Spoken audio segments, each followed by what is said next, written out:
Hello everyone, कैसे हैं आप लोग। आई होप आप अच्छे होंगे। This is Azmat, welcome to my YouTube channel. C plus plus programming language में ग्राफिक्स पढ़ने के सीरीज़ में आपका स्वागत है, जिसमें आज हम पढ़ने वाले हैं रेक्टेंगल फंक्शन। रेक्टेंगल ड्रॉ करने वाले हैं यूजिंग रेक्टेंगल फंक्शन। रेक्टेंगल, आप अगर रेक्टेंगल की बात आती है तो किस तरह का शेप आपके दिमाग में चल रहा होता है। लाइक दिस, कुछ इस तरह का शेप आना चाहिए आपके दिमाग में जो कि रेक्टेंगल होता है। लाइक दिस, ठीक है, इस तरह का शेप, सॉरी एक सेकेंड, इस तरह का शेप, ठीक है।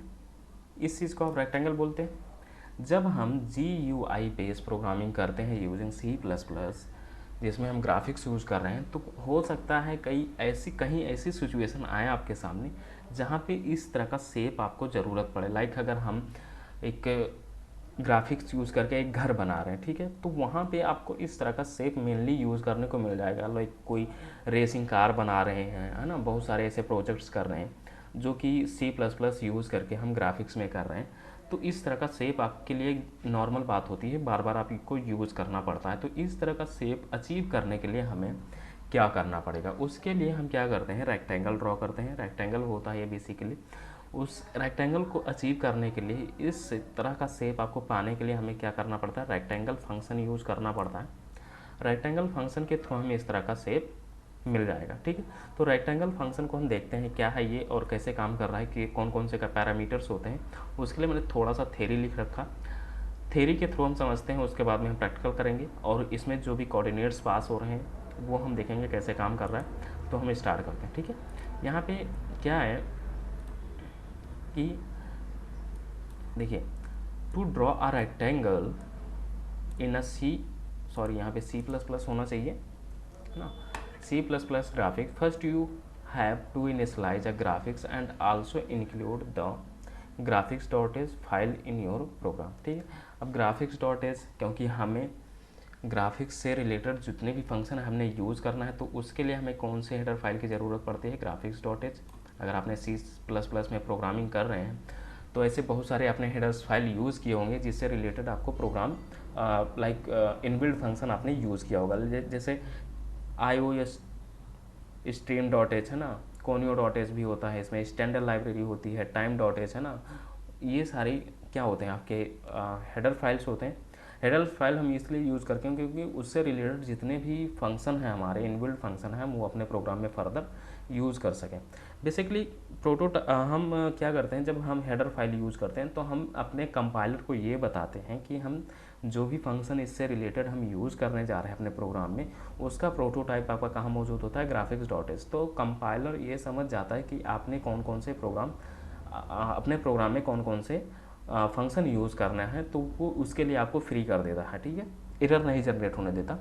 तो इसलिए हम क्या करते हैं, हमें अब यहाँ बात आती है ग्राफिक्स की। तो ग्राफिक्स के फंक्शन यूज़ करने के लिए भी आपको किस चीज़ की ज़रूरत पड़ती है, graphics.h फाइल की, ठीक है, यानी हेडर फाइल की। Have a look at a rectangle drawing a function prototype below and then we will look forward to how it is work या हाउ इट इज़ यूज्ड।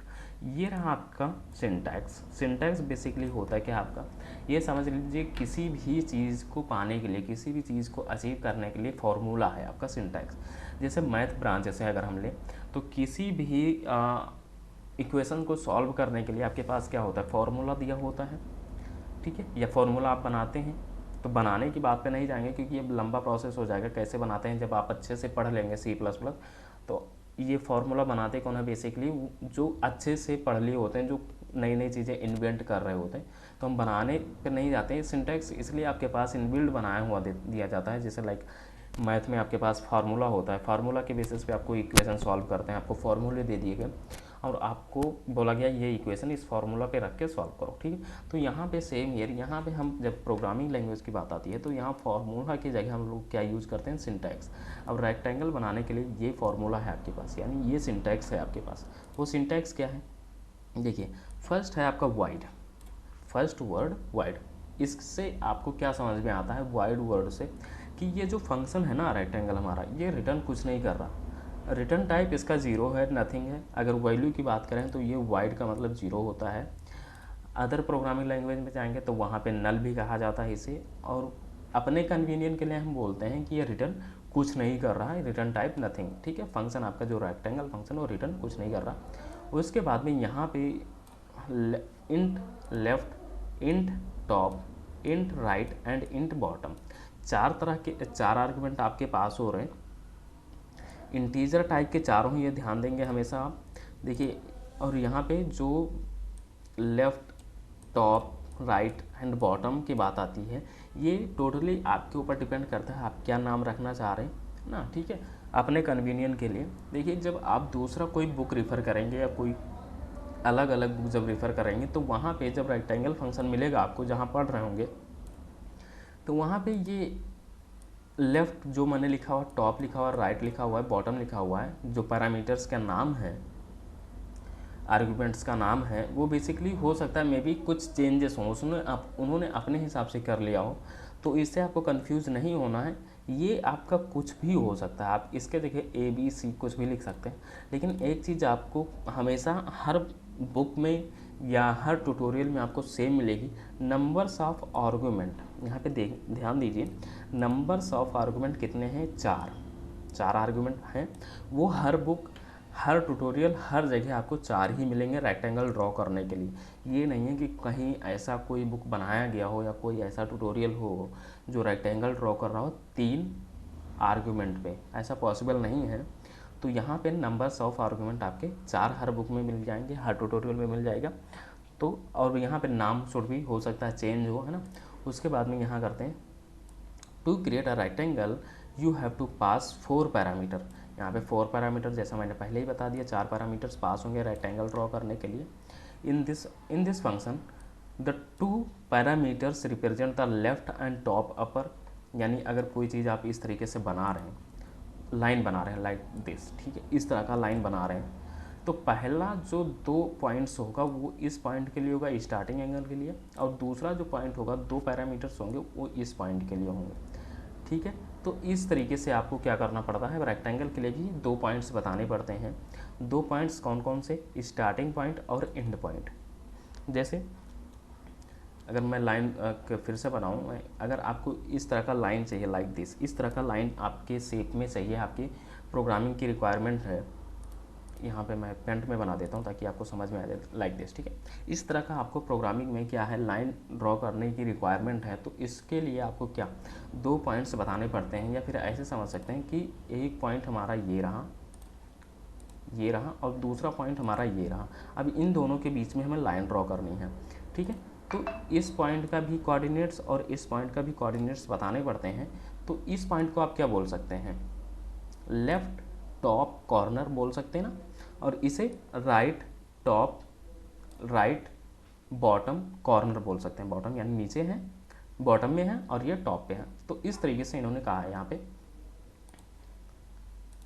कि क्या करना है, यहाँ पे the 2 parameters represent the left and top upper, ठीक है, left corner. Similarly the right bottom parameter represent the lower right corner of the rectangle, ठीक है। यानी आपको रेक्टेंगल ड्रॉ करने के लिए भी 2 ही पॉइंट्स चाहिए, उन दोनों के बीच में रेक्टेंगल ड्रॉ होगा। वो कैसे ड्रॉ होगा अभी हम लोग देखते हैं, पहले ये कर लेते हैं अच्छे से, ठीक है। यहाँ पे मैंने एक छोटा सा प्रोग्राम लिखा हुआ है जिसमें हमने क्या किया हुआ है कि hash include graphics dot H, conio dot H ना, ग्राफिक्स कोनियो हम यूज़ करते हैं। उसके बाद में हमने यहाँ पे रेक्टेंगल फंक्शन को कॉल कराया है। रेक्टेंगल फंक्शन, उसमें 4 पैरामीटर्स पास किए और चारों ही आप ध्यान देंगे यहाँ पे इंटीजर टाइप के होने चाहिए, दूसरे टाइप का पैरामीटर्स नहीं देंगे। हो सकता है आप बाय मिस्टेक आपने क्या किया हो, प्रोग्रामिंग का मेनली लॉजिकल एरर हो सकता है, आपने क्या किया हो उसमें कि आप ना देना नहीं चाह रहे थे प्रोग्रामिंग को, जो हम पैरामीटर्स, जो आर्गुमेंट हम पास कर रहे थे, हम गलत नहीं देना चाह रहे थे। हमें 4 पैरामीटर दिए गए थे और चारों ही हम इंटीजर टाइप के पास करने वाले थे। लेकिन बाय मिस्टेक क्या हो गया कि 2 पैरामीटर्स ऐसे पास हुए जो इंटीजर टाइप के थे, और 2 बाय मिस्टेक ऐसा हो गया कि आपका फ्लोटिंग पॉइंट या डबल यानी डेसिमल पॉइंट पे हमने पास कर दिया। उस केस में आपके पास 2 पॉसिबिलिटी बनती हैं, या तो आपका प्रोग्राम रन करेगा या प्रोग्राम रन नहीं करेगा। रन नहीं करने का मतलब क्या हुआ कि आपका कंपाइलर जो है ना, सी या C++ का बहुत ही स्ट्रॉन्ग है, वो आपको अपने आप से गुजरने ही नहीं देगा आपके कोड को, जो कि कोड एरर हो। तो आपको वार्निंग दे दे के आपका कोड एग्जीक्यूट होने से रोक देगा, एग्जीक्यूट नहीं होने देगा, है ना, ठीक है, एरर मिल जाएगी आपको। दूसरी पॉसिबिलिटी ये है कि हो सकता है आपका कंपाइलर कहीं और बिजी हो, ठीक है, सम टाइम कहीं 1-2% में आपने अगर 100-200 प्रोग्राम लिखे होंगे ना, कहीं उसमें एक प्रोग्राम ऐसे हो सकता है, ठीक है, बाकी होता नहीं बेसिकली। कि उस केस में क्या होगी, पॉसिबिलिटी क्या है कि प्रोग्राम जो कंपाइलर है हमारा वो कहीं और बिजी है और आपका प्रोग्राम रन करके अपने आप से उसने ध्यान नहीं दिया आपके प्रोग्राम पे और आपका प्रोग्राम रन कर गया। तब आपके सामने क्या होगा, प्रोग्राम तो आपका रन कर गया, आपका एरर नहीं आया, जबकि हमने पता था कि हमने एरर कर दी, अपने प्रोग्रामिंग में गलती कर दी थी। पास करना था चारों इंटीजर टाइप का, लेकिन हमने 2 पास किया इंटीजर, दो पास कर दिया किसी और डेटा टाइप के, मतलब पैरामीटर्स पास कर दिए, आपको पता है, लेकिन फिर भी प्रोग्राम रन कर गया। तो वहाँ पे क्या होगा कि जो आप आउटपुट चाह रहे थे, जैसी आपकी रिक्वायरमेंट थी, जो आप गेस कर रहे थे कि हमें ये आउटपुट मिलेगा, वो टोटली डिफरेंट होगा आपके आउटपुट से। आपने जो सोचा था वो आउटपुट नहीं आएगी। तो यहाँ पे ये भी ध्यान रखना कि आप ना जो चारों आर्गुमेंट्स पास करेंगे, जो पैरामीटर्स पास करेंगे, इसमें भी आप ध्यान देंगे कि ये चारों ही इंटीजर टाइप के हों, आप चेंज ना करें, है ना। उसके बाद में फिर आता है रेक्टेंगल फंक्शन। यहाँ पे rectangle function does not return any value if you pass the same value in your 4 parameters. You will see the rectangle at a single point in the output. You will just see a dot.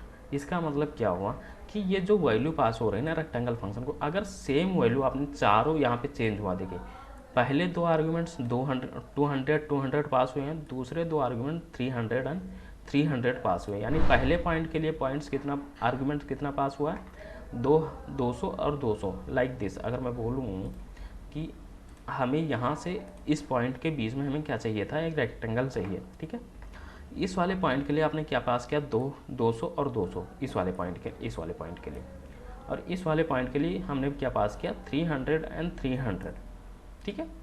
अगर ये दोनों value, इसका भी point same होता और इसके भी coordinates के पॉइंट सेम होते, तो क्या होता है, एक डॉट बन के क्यों आ जाता आपके सामने, कोई रेक्टेंगल ड्रॉ नहीं होता।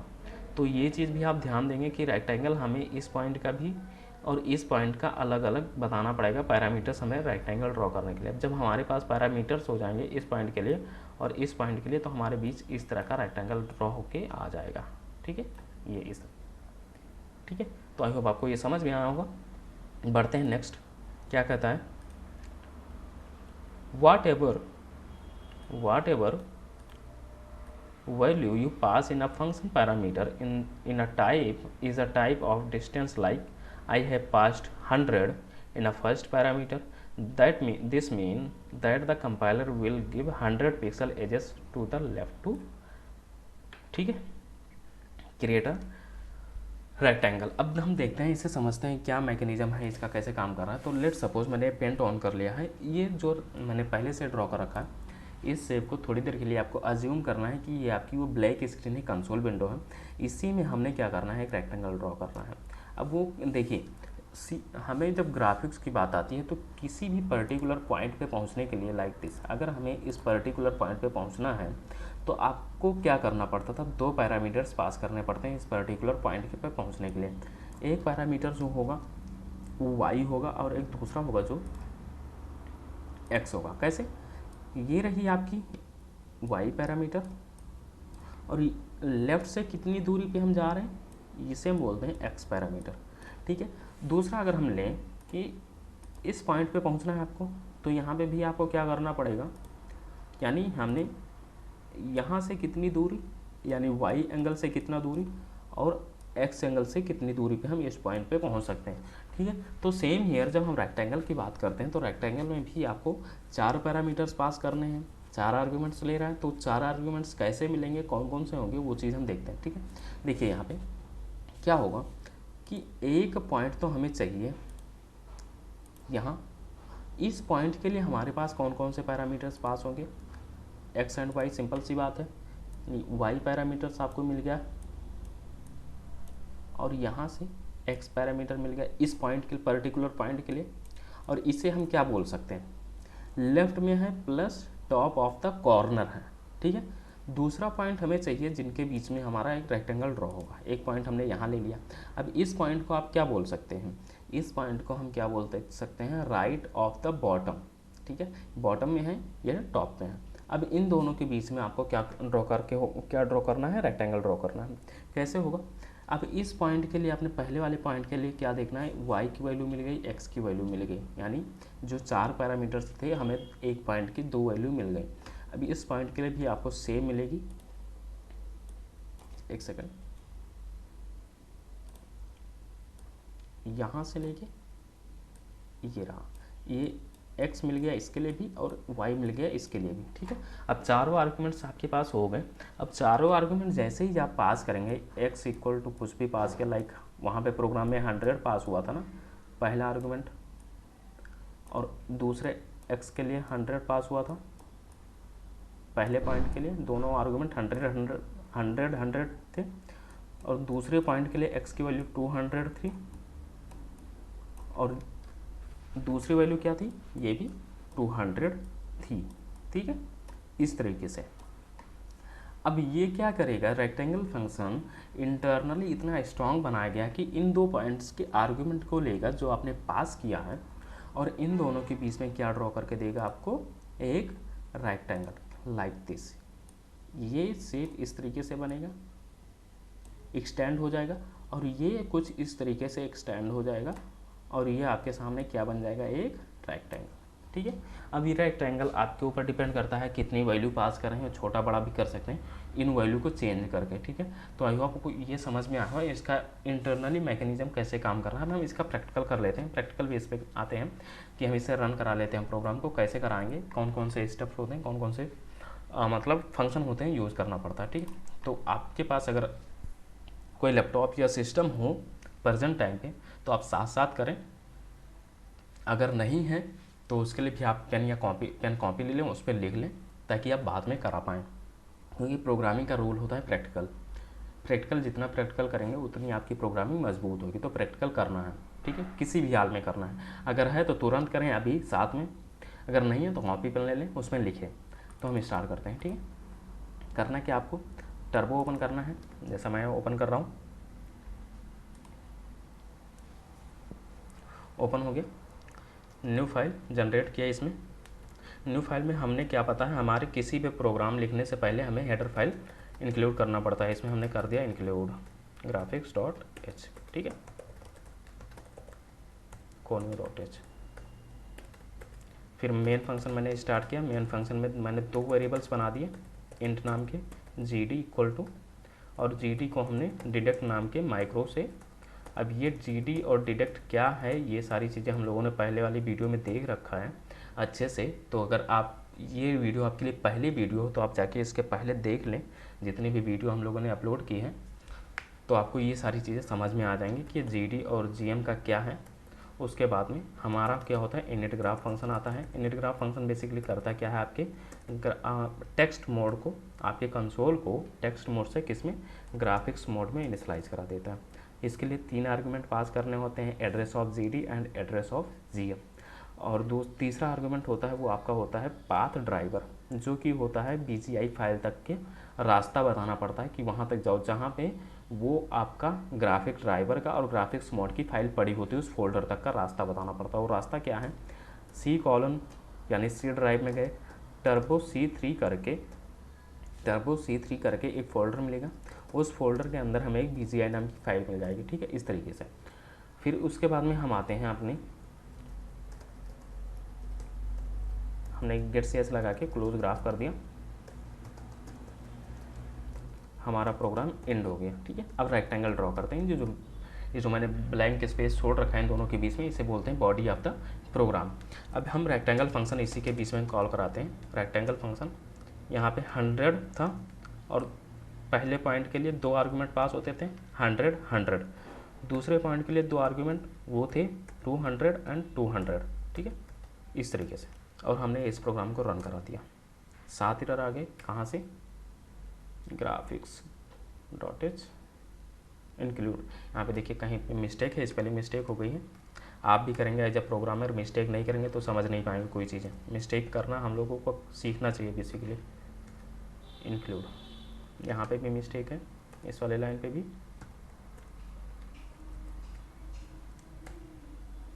रेक्टेंगल फंक्शन की स्पेलिंग मिस्टेक।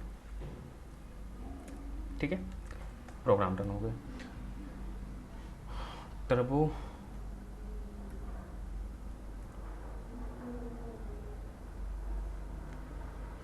यहाँ टर्बो लिखना था हमने और लिख दिया कुछ दूसरा, टर्बो C3। ठीक है, ये रेक्टेंगल बन के आपके सामने आ गया।